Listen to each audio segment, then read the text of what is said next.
L'hivernage 2013 et le souvenir des avenues submergées et des maisons inondées resteront pour un bon bout de temps dans la mémoire des populations de Tevrazen.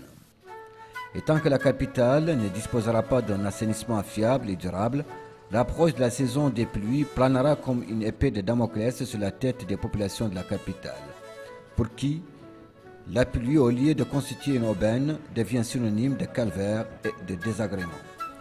En effet, l'absence d'un assainissement moderne permettant l'évacuation des eaux de pluie, conjuguée à l'existence de quartiers dans des zones inondables, aggrave bon an mal an cette situation. Tevrazen, l'une des 9 communes de Nouakchott, n'a pas été épargnée par ces intempéries. Son quartier résidentiel a été à plusieurs endroits pris en otage par les eaux de pluie, obstruant les voies, lesquelles ont été désertées par les passants et les véhicules. Les propriétaires des villas et des maisons qui font face à ces rues bondées de flotte ont de la peine à sortir ou à entrer dans leurs habitations encerclées jusqu'au perron par les eaux de pluie.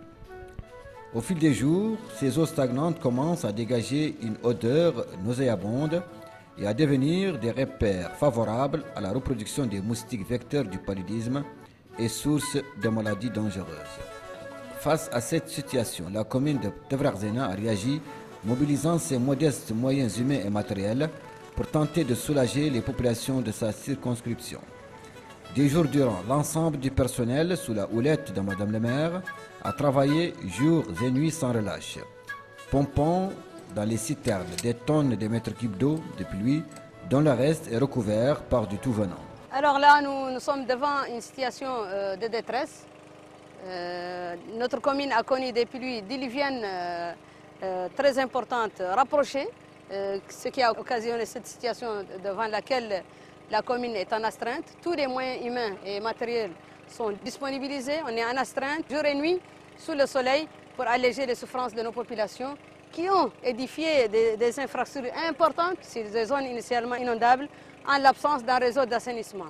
Le niveau de la mer est plus haut que celui du sol, le cordon dunaire est très faible, il y a tellement de points qui rendent notre ville vulnérable et devant cette situation, nous sommes appelés à conjuguer des efforts, les jeunes, la société civile, les pouvoirs publics, les communes, les élus, pour que tout le monde puisse aller sur le terrain pour alléger les souffrances de nos populations et assainir cette situation une fois pour toutes.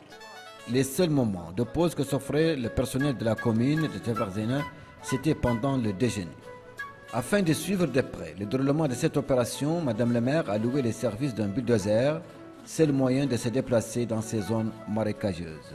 Mais le suivi de cette opération, qui l'a éloigné momentanément de son bureau, n'a pas affecté le travail que Madame le maire continue d'assurer en signant sur le terrain le courrier que ses collaborateurs lui faisaient parvenir.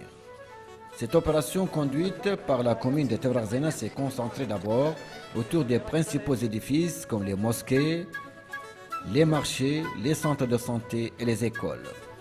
En dépit des modestes moyens de la commune de Tevrazen, l'œuvre a tout de même participé à assécher plusieurs axes de la circonscription, à faciliter l'accès à certains services publics et à réduire les dangers liés à la stagnation des eaux. Un soulagement certes provisoire pour les populations de Tevrazen qui espèrent ne plus revivre ce calvaire les prochains hivernages. Et donc c'est une situation extraordinaire et l'appui de tout le monde est demandé.